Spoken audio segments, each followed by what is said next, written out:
오늘 우리에게 주신 하나님의 말씀은 데살로니가 후서 2장 1절부터 12절 말씀입니다.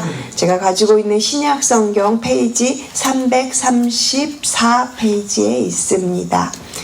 데살로니가 후서 2장 1절부터 12절 말씀을 우리 함께 합독으로 읽겠습니다. 찾으신 줄로 알고 1절부터 함께 읽겠습니다. 형제들아, 우리가 너희에게 구하는 것은 우리 주 예수 그리스도의 강림하심과 우리가 그 앞에 모임에 관하여 영으로나 또는 말로나 또는 우리에게서 받았다 하는 편지로나 주의 날이 이르렀다고 해서 쉽게 마음이 흔들리거나 두려워하거나 하지 말아야 한다는 것이라. 누가 어떻게 하여도 너희가 미혹되지 말라. 먼저 배교하는 일이 있고 저 불법의 사람 곧 멸망의 아들이 나타나기 전에는 그날이 이르지 아니하리니 그는 대적하는 자라. 신이라고 불리는 모든 것과 숭배함을 받는 것에 대항하여 그 위에 자기를 높이고 하나님의 성전에 앉아 자기를 하나님이라고 내세우느니라. 내가 너희와 함께 있을 때 이 일을 너희에게 말한 것을 기억하지 못하느냐. 너희는 지금 그로 하여금 그의 때에 나타나게 하려 하여 막는 것이 있는 것을 아나니 불법의 비밀이 이미 활동하였으나 지금은 그것을 막는 자가 있어 그 중에서 옮겨질 때까지 하리라. 그때에 불법한 자가 나타나리니 주 예수께서 그 입의 기운으로 그를 죽이시고 강림하여 나타나심으로 패하시리라. 악한 자의 나타남은 사탄의 활동을 따라 모든 능력과 표적과 거짓 기적과 불의의 모든 속임으로 멸망하는 자들에게 있으리니 이는 그들이 진리의 사랑을 받지 아니하여 구원함을 받지 못함이라. 이러므로 하나님이 미혹의 역사를 그들에게 보내사 거짓 것을 믿게 하심은 진리를 믿지 않고 불의를 좋아하는 모든 자들로 하여금 심판을 받게 하려 하심이라. 아멘. 쉽게 마음이 흔들리지 마십시오. 이러한 제목으로 오늘 본문으로 말씀을 나누겠습니다. 오늘 본문은 마지막 날 재림에 관한 내용들을 말해주고 있어요. 재림에 관한 해석이 워낙 다양합니다. 신학적인 논란도 많고요. 그리고 어려운 구절로 어려운 해석으로 알려진 본문이기도 합니다. 만일 예수님께서 내일 당장 재림하신다면 여러분은 오늘을 어떻게 사시겠습니까? 저는 이 질문을 저 스스로에게 해보면서 가장 먼저 떠올랐던 구절이 스피노자가 한 말이 생각이 났어요. 굉장히 유명한 말이죠. 내일 지구가 멸망하더라도 나는 오늘 한 그루의 나무를 심겠다, 이 말인데요. 근데 이 말을 찾아보면서 이 말이 스피노자가 한 말이 아니라 그보다도 먼저 태어났던 저희가 잘 알고 있는 종교개혁을 일으킨 마틴 루터가 했던 말이라고 합니다. 마틴 루터의 일기장에 이 말이 기록되어 있다고 해요. 그러니까 마틴 루터는 말씀을 읽으면서 이미 그것을 깨달았던 것 같아요. 주님의 재림이 지금 당장 언제 오실지 모르지만 달라질 것이 없다. 지금 오더라도 나는 여전히 내게 주어진 일을 성실하게 하면 그렇게 주님의 재림을 오늘이라도 내가 맞겠다. 이런 어떤 신앙의 고백이 담겨있는 그런 말이라는 생각이 들었습니다.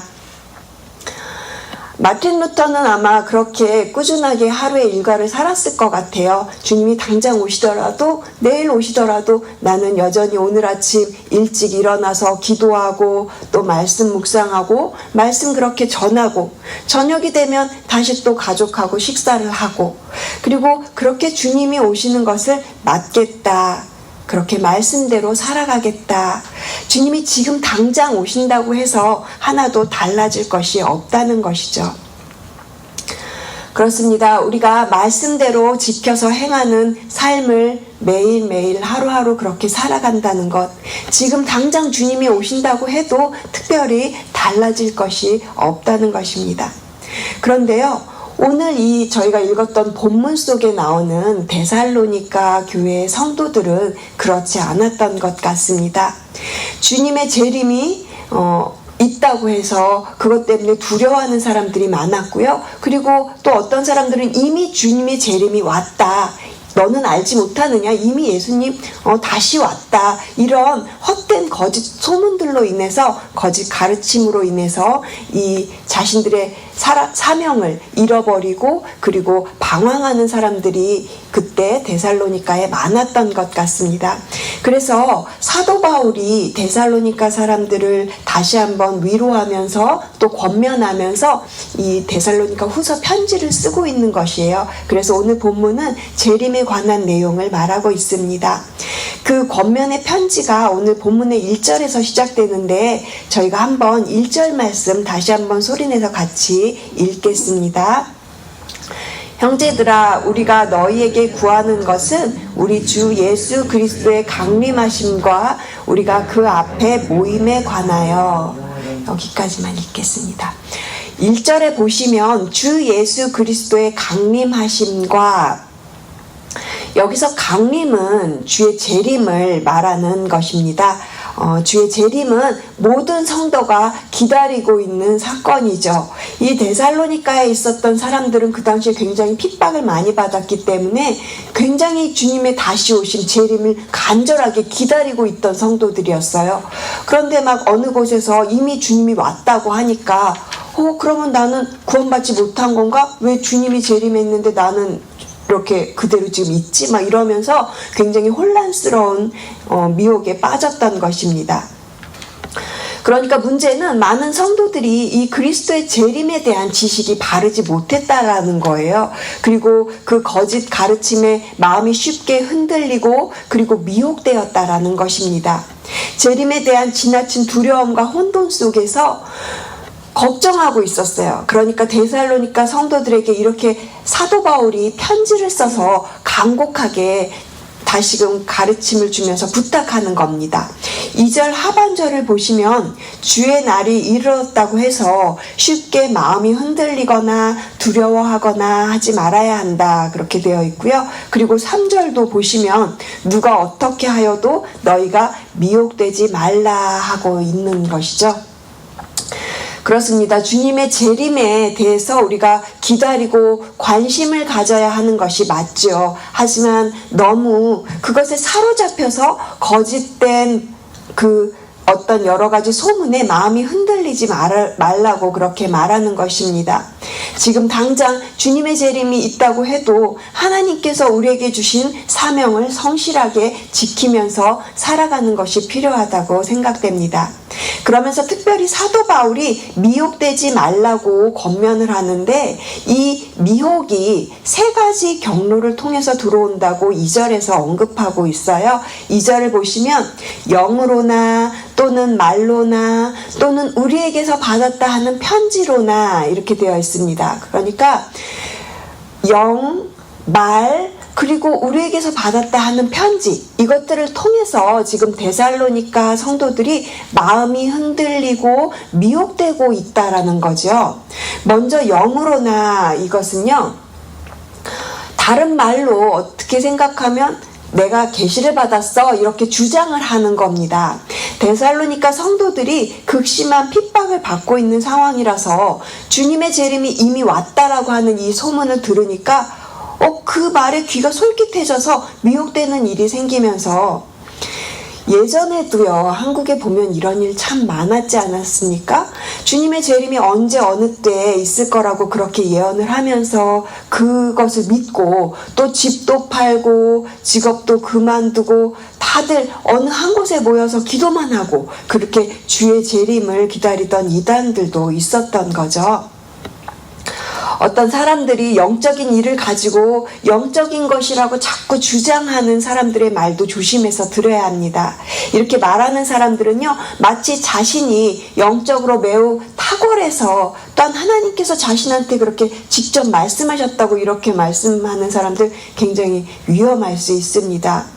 너무 지나치게 영성만을 강조하면 균형을 잃을 수 있기 때문에 오히려 우리가 조금 밸런스를 놓치거나 또 의심해 보아야 할 필요가 있다는 것이겠죠.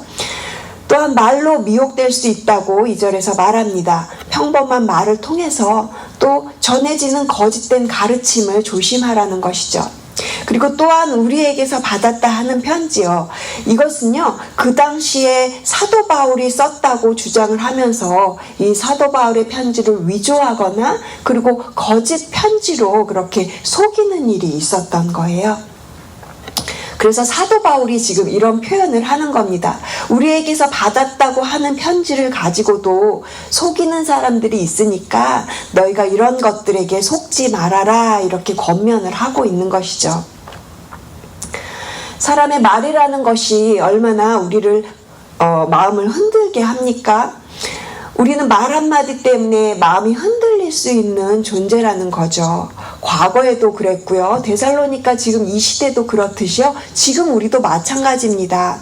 우리도 어떠한 말에 붙들리거나 또 거짓된 속임이나 잘못된 정보에 붙들려서 그렇게 거짓에 속여서 살아갈 수 있는 존재라는 것을 저희가 인정해야 합니다.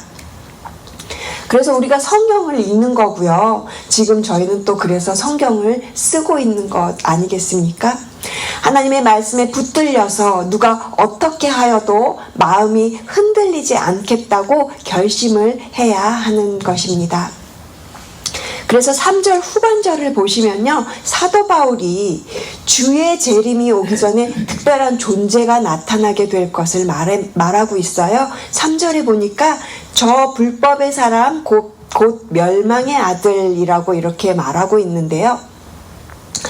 이런 존재가 과거에도 나타났고요. 지금도 여전히 나타나고 있어요. 결국은 나타났다가 사라지고 나타났다가 사라지고 이러면서 역사 속에서 계속 반복되고 있는 것이죠. 그러한 자들은 예수 그리스도가 구원자이신 것을 부인하고요. 그리고 교회 안에 교묘하게 복음을 변질시킵니다. 그러면서 여러 성도들을 미혹하는, 이것은 사탄이 하는 거죠. 사탄에게 결국 이용당하는 사람에 불과한 것입니다. 사랑하는 성도 여러분, 우리는 이러한 현상을 보면서 마음이 쉽게 흔들리지 말아야 할 줄로 압니다. 데살로니가 시대의 상황에도 그랬고요. 지금도 여전히 이러한 일들은 반복적으로 일어나면서 우리의 마음을 흔들고 있는 것이죠. 주님의 말씀을 기억하고 말씀을 붙잡는 성도로서 이러한 일에 마음이 쉽게 흔들리지 마시고요. 주의 재림의 때가 임박했음을 깨닫고 더욱더 말씀과 기도로 마음을 굳게 하시는 저와 여러분 되시기를 주님의 이름으로 축복을 드립니다. 그러면서 사도 바울은 데살로니가 성도들을 향해서 가르쳤던 그 가르침을 다시금 기억해 보라고 이렇게 권면을 합니다. 5절 말씀 보시면요, 내가 너희와 함께 있을 때 이 일을 너희에게 말한 것을 기억하지 못하느냐. 사도 바울이요, 3주 동안 데살로니가 사람들과 같이 있으면서 이 재림에 관한 내용도 모두 가르쳤던 것 같아요. 그러니까 이것을 다 가르쳤는데 너희가 다시금 이 말씀을 기억해 보라고 그렇게 사도 바울이 지금 다시금 권면하고 부탁하고 있는 것입니다. 그러면서 6절부터 8절의 내용으로 불법의 사람, 멸망의 아들에 관한 내용을 다시금 가르쳐 주는데요. 사도 바울은 사탄의 세력이 이미 이 세상에서 활동하고 있지만 불법의 사람, 곧 멸망의 아들의 이 나타남을 하나님께서 일시적으로 막고 계시다라는 것을 분명히 가르치고자 했던 것 같아요. 6절과 7절에서 표현하고 있는 요 단어들이 있습니다. 막는 것, 그리고 막는 자, 이런 단어들을 우리가 볼 수가 있는데요. 사탄의 세력조차 하나님의 허락 하에서만 활동할 수밖에 없음을 사도 바울은 다시 한번 확실하게 가르치고자 했던 것이겠죠. 사실 이 6절에서 8절 말씀은요, 굉장히 난해한 구절 중에 하나입니다. 뭐가 막는다는 건지 정확하게 알 수는 없어요. 왜냐하면 성경이 말하고 있지 않으니까 도대체 무엇인지 알 수가 없는 어떤 힘이 있다라고 이렇게 우리가 생각할 수는 있지만, 아무튼 뭔가 활동을 제한시키는 어떤 힘이 있다는 것 같아요. 이 당시에 이 부분에 대해서 초대교회를 핍박하던 그런 그 로마의 권력으로 해석하는 사람들도 있고요. 그리고 종교적이고 정치적인 힘으로 막는 그 어떤 힘으로 해석하는 경우도 있는 것 같습니다. 그리고 또 어떤 사람들은 이 막는 자를 성령의 능력으로 해석하는 사람들도 있고요. 저도 개인적으로는 성령의 능력이 지금 불법의 어떤 그런 사람들을 막고 있다. 하나님께서 그것을 지금 막고 있다. 저는 개인적으로 그런 생각이 들었습니다. 아무튼 뭘로 해석을 하든 성경이 말하지 않고 있는 이 부분에 대해서 우리는 명확하게 알 수는 없고요. 아마도 나중에 천국에 가서 물어봐야 되지 않을까 싶습니다. 그런데 7절을 보시면요. 이 불법의 비밀이 이미 활동하였다고 그렇게 되어 있어요. 이 비밀이 말 그대로 미스터리한 일이어서 우리에게 좀처럼 드러나지 않는다라는 거죠. 비밀스럽게 활동을 하고 있다라는 거예요. 이 불법의 사람, 멸망의 아들이 이런 일을 우리 안에 들어와서 그렇게 교묘하게 활동한다라는 겁니다. 사탄이 교묘하게 우리 안에 활동하는 어떤 영적 전쟁을 만들어내는 것을 말하는 것 같아요. 우리의 마음을 교란시켜서 성도들을 미혹하게 만드는 것이죠. 우리 안에 일어나는 어떤 그런 치열한 영적 전쟁에 대해서 사도 바울이 매우 잘 표현을 하고 있는 구절이 있어서 제가 찾아봤고요. 이 로마서 7장 21절 이하를 제가 읽어드리겠습니다. 그러므로 내가 한 법을 깨달았노니 곧 선을 행하기 원하는 나에게 악이 함께 있는 것이로다. 내 속사람으로는 하나님의 법을 즐거워하되 내 지체 속에서 한 다른 법이 내 마음의 법과 싸워 내 지체 속에 있는 죄의 법으로 나를 사로잡는 것을 보는도다. 오호라 나는 곤고한 사람이로다. 이 사망의 몸에서 누가 나를 건져내랴. 사도 바울조차도 자신에 대해서 이렇게 고백하는 것을 보십시오. 자신이 죄인의 괴수라고 그렇게 고백하면서 자신 안에 치열한 이런 불법의 비밀이 활동하고 있는 영적 싸움을 깨닫게 된 것입니다. 결국 사도 바울의 고백을 통해서 우리가 깨달아야 되는 것은요. 신앙생활을 하면서 저는 가장 조심해야 되는 것이 나 자신이구나. 내 안에 이렇게 치열하게 영적 전쟁이 있다고 하는 것이죠. 어떻게 보면 주님의 일을 한다고 하기 때문에 더욱 심한 공격을 받을 수 있고요. 그리고 미혹받을 수도 있다라는 것입니다. 교회 리더들과 목회자들이 그렇게 영적으로 공격받을 수 있기 때문에 늘 여러분의 그런 한결같은 중보의 기도가 그렇게 매일 기도가 필요한 것이겠죠. 사도 바울도 그것을 잘 깨닫고 있었던 것 같습니다. 그래서 9절과 10절을 통해서 사탄의 역사를 행하는 자들을 이렇게 표현하고 있는데요. 그래서 우리 9절과 10절 한번 같이 읽겠습니다. 9절 10절입니다. 악한 자의 나타남은 사탄의 활동을 따라 모든 능력과 표적과 거짓 기적과 불의의 모든 속임으로 멸망하는 자들에게 있으리니 이는 그들이 진리의 사랑을 받지 아니하여 구원함을 받지 못함이라. 사도 바울은요, 악한 자가 사탄의 역사를 힘입어서 능력을 나타내는 존재라고 지금 말하고 있습니다. 그들에게 어떠한 능력이 나타난다고 되어 있나요? 9절 보시면 모든 능력과 표적과 거짓 기적과 계속해서 10절 보시면 불의의 모든 속임으로 역사를 일으키는 존재라고 밝히고 있는 거죠. 사람들은 이러한 현상에 능력을 보고서 사탄을 숭배하고 있는 거고요. 그래서 예수님께서도 말세에 나타날 거짓 그리스도를 조심하라고 하셨죠. 마태복음 24장 5절 말씀에 많은 사람이 내 이름으로 와서 이르되 나는 그리스도라 하여 많은 사람을 미혹하리라. 이렇게 예수님께서도 말씀을 하셨습니다. 그러므로 이 미혹의 역사에 대해서 하나님의 공의로운 심판이 있을 것이다. 이렇게 11절과 12절이 말을 하고 있어요. 마지막으로 저희들 11절과 12절 말씀을 같이 함께 읽겠습니다. 이러므로 하나님이 미혹의 역사를 그들에게 보내사 거짓 것을 믿게 하심은 진리를 믿지 않고 불의를 좋아하는 모든 자들로 하여금 심판을 받게 하려 하심이라. 어떤 자들이 미혹됩니까? 결국에는 진리를 믿지 않고 불의를 좋아하는 자들이 심판을 받게 된다라는 것입니다. 그들에게 심판이 임하는 것은 진리를 의도적으로 거부한 자연스러운 결과이고요. 그리고 스스로 자초하는 것이죠. 그러므로 우리들은 진리를 확실하게 믿는 자가 되어야 할 것입니다. 예수 그리스도만이 진리가 되십니다. 말씀이 육신이 되신 예수 그리스도만이 진리이십니다. 그래서 우리가 기록된 말씀 외에는 그 외에는 어떤 다른 진리도 없으며 그 어떤 것에도 미혹되지 마시고 마음이 흔들리지 않으려면요, 우리는 진리를 사랑하는 사람들이 되어야 할 것입니다. 진리가 아닌 눈에 보이는 어떤 표적이나 신비로운 능력을 추구하고 그것을 따라가면요, 너무나 쉽게 우리의 마음이 미혹되고 흔들릴 수 있기 때문인 거죠. 마태복음 24장 24절에서 예수님께서 이렇게 말씀하고 계세요. 거짓 그리스도인들과 거짓 선지자들이 일어나 큰 표적과 기사를 보여 할 수만 있으면 택하는 자들도 미혹하리라.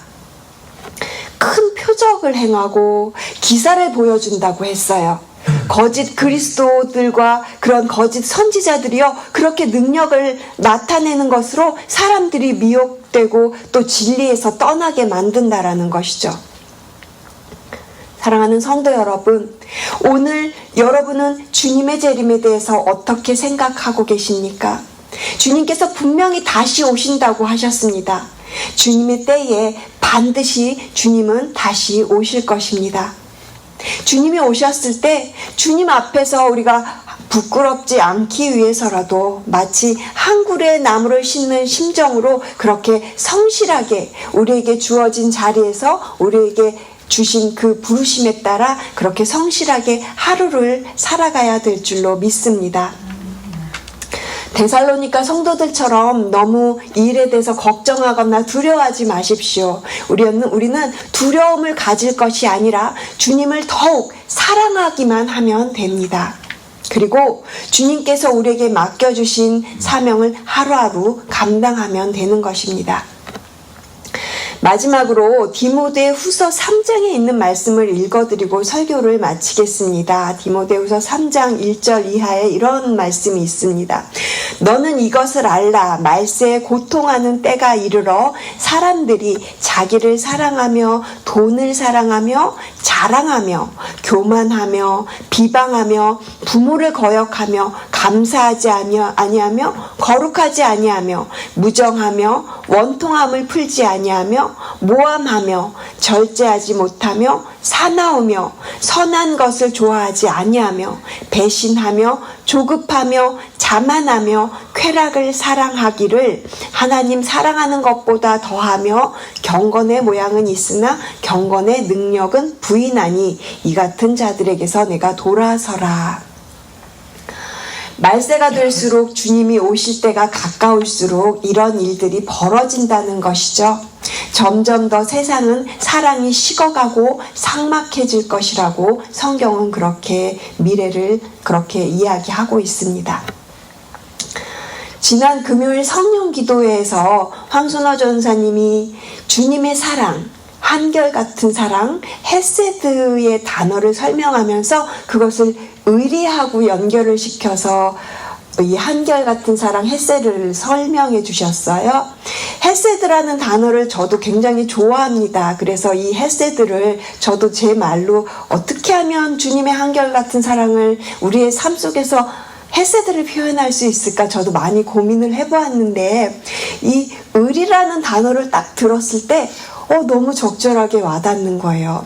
제가 너무 이 부분이 좋아서 기억을 꼭 하고 싶어서 오늘도 이렇게 한결같은 주님의 사랑, 의리를 우리의 삶 속에 있는 이 의리를 생각을 해보면서 우리가 많은 관계 속에서 살아가지 않습니까? 그런데 그 모든 관계가 신뢰 있는 관계로 나아가기 위해서 우리가 의리를 지켜야 되는 거다. 신뢰를 지켜야 되는 거다. 이런 생각을 하면서 아까 읽었던 디모데후서 말씀을 생각해 보았습니다. 요즘 시대는 이런 관계를 지켜주는 의리가 무너진 거죠. 결혼 관계 속에서도 의리가 깨지니까 이혼도 너무 쉽게 할 수 있는 거고요. 그리고 이 의리를 잃어버리니까 부모 자녀 간에도 서로 관계가 깨져서 안 보고 있는 그런 현상들이 생기는 거죠. 과거에도 또 지금도 성경이 말하고 있는 무정한 사람들이 넘쳐나는 시대가 되어버린 것 아니겠습니까? 여러분, 말씀하신 대로 우리 주님은 반드시 다시 오십니다. 우리 주님이 다시 오신다는 것을 믿는 자들과 그것을 믿지 않는 자들의 삶은 너무나도 그 삶이 차이가 나는 것이겠죠. 주님이 다시 오신다는 것을 믿는 자들은요, 주님이 그렇게 다시 오실 것을 믿기 때문에 세상이 그 헛된 말에 마음이 뺏기지 않고요. 그리고 이 세상이 뭐라고 말을 해도 그것을 휘둘리지 않고 주님께서 가르쳐 주신 말씀을 따라서 살려고 애를 쓰는 거죠. 그래서 우리가 이제 주님 다시 오실 때, 주님 다시 만날 때, 제가 주님 말씀하신 대로 그렇게 말씀대로 최선을 다해 살았습니다. 이렇게 고백할 수 있는 저와 여러분 됐으면 정말 좋겠습니다.